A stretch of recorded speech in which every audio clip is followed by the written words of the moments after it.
Well, let's talk a little about the trade war. Hey, did you see that latest deficit the United States just had and China's imports? Yeah, just hit I think like a 24-year, something high. That's how. So the trade war meant nothing. America lost the trade war. One of our top trends for 2021, China 2021. The 20th century was the American century. The 21st century is going to be the Chinese century. The business of China is business. The business of America is war. Hey, they just passed that budget a little while ago, that defense budget in the United States, as everything's going down, one of the biggest defense budget, and the biggest one.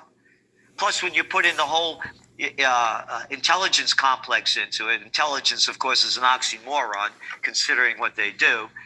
It's over $1 trillion, $1.3 trillion. China's investing all over the world, from South America to across Asia, around the world, buying up ports everywhere. So, and you look also in 2020, when you're going to look at the GDPs of every major nation, they'll all be negative except one, China. China's going to have positive GDP growth in 2020 as the rest of the world went down. So we're looking at a China takeover. And again, China takeover in many ways. They used to make fun of the people in China for wearing these things all the time. But of course, the reason they're wearing them is because of air pollution. Only 1.5 million people die each year in China from air polluted related diseases. 1.67 just reported out of India. But we got to watch the COVID, right? Okay. I'm mentioning this because when I say the Chinese way, look at the dictates that have happened all over in the so-called democracies in the Western worlds, where now you have leaders telling you what to do, and constitutions and Bill of Rights mean nothing. These aren't laws passed. They're dictates. Going back to China. China is going to be the powerhouse of the 21st century. We're looking at the United States now, and when you look at the dollar as well, it's like looking at England around 1920, after World War II, or one rather. And the pound goes down, the dollar goes up. While the yuan right now only accounts for about 3% of global trade, we see that becoming a powerhouse currency in the future, and the dollar going down. Okay.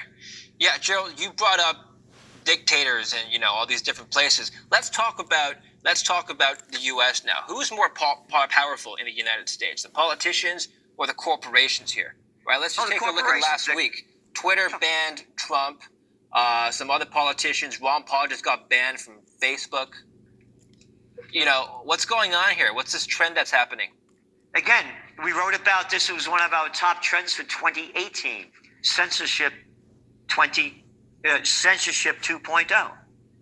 Hate Trump, love Trump, dumb Trump, whatever you want to call him.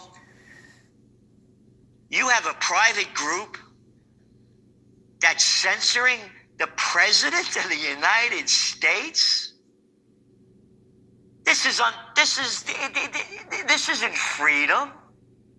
You can't say a congresswoman said that Hitler had it right by getting the youth and getting them on